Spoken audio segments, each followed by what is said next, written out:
Being a Dallas Cowboys fan has been like watching a movie that repeats itself over and over again.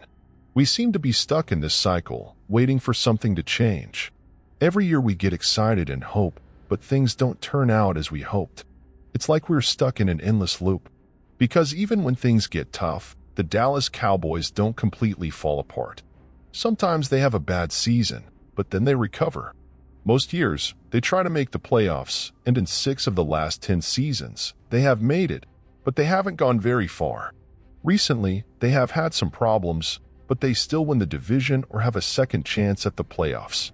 They also do well because they face teams in the same division that are not as good. They win many games against weaker teams, such as the New York Giants and Washington Commanders. These easy wins help improve the Cowboys' record. There are reasons for this. Jerry Jones, who is kind of the boss of the Dallas Cowboys, usually chooses good coaches, but that's not always enough. The last not-so-good coach was Dave Campo, who didn't have much luck and spent 3 consecutive seasons with 5 wins and 11 losses. Since then, the other coaches have had winning records and sometimes made the playoffs. Mike McCarthy has been the most consistent, with 3 straight 12-win seasons. Typically, teams fire coaches when they have bad seasons, but the Cowboys keep winning until they make the playoffs. So, it's not so easy to say bye to the coaches and start again.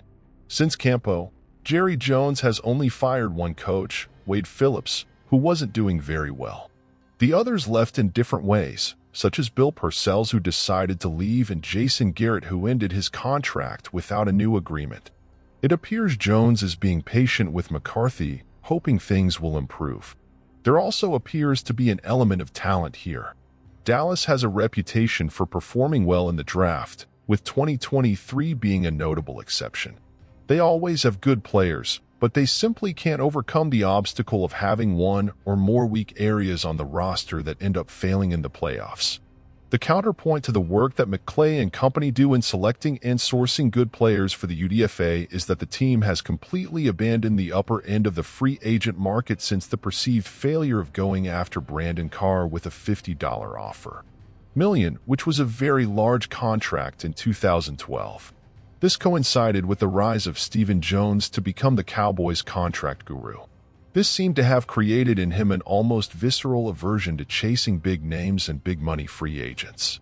Combined with the increasing use of the salary cap as justification for underachieving players during negotiations, this has relegated Dallas to haggling.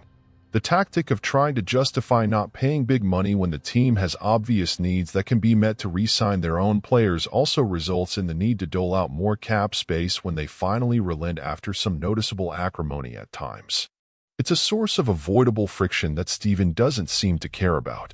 Even though they talk a lot about Jerry Jones being very active, especially in big coaching decisions, one that became famous was when he insisted that McCarthy keep Kellen Moore as offensive coordinator.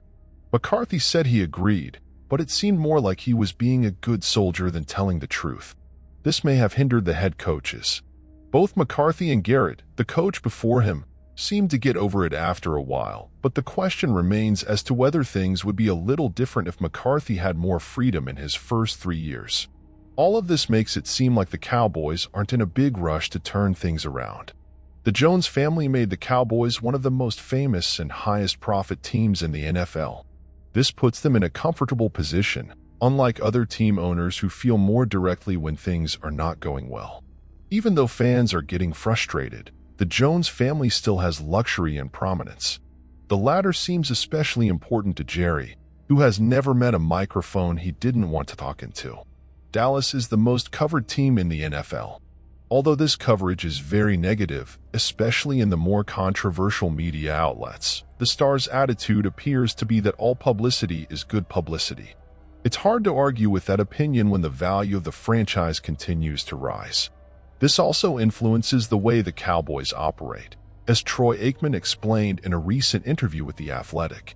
He talked about the feeling that playing for the Cowboys brings many advantages, but also challenges.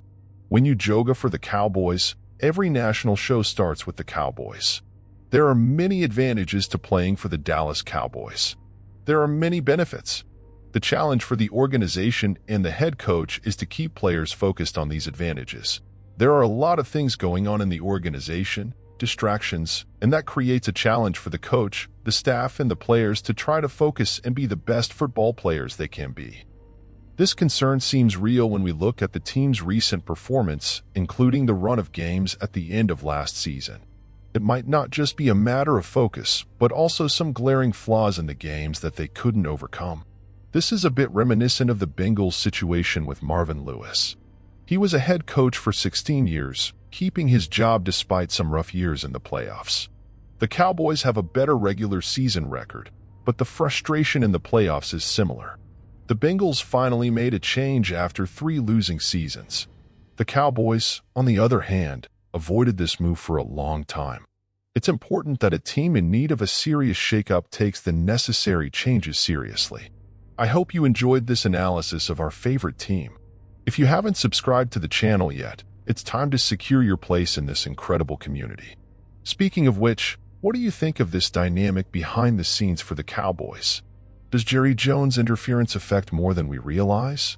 Leave your opinion in the comments. Don't forget to like, share with everyone, and, of course, subscribe so you don't miss any content. Let's turn this channel into a real online fan base. Until the next video, guys.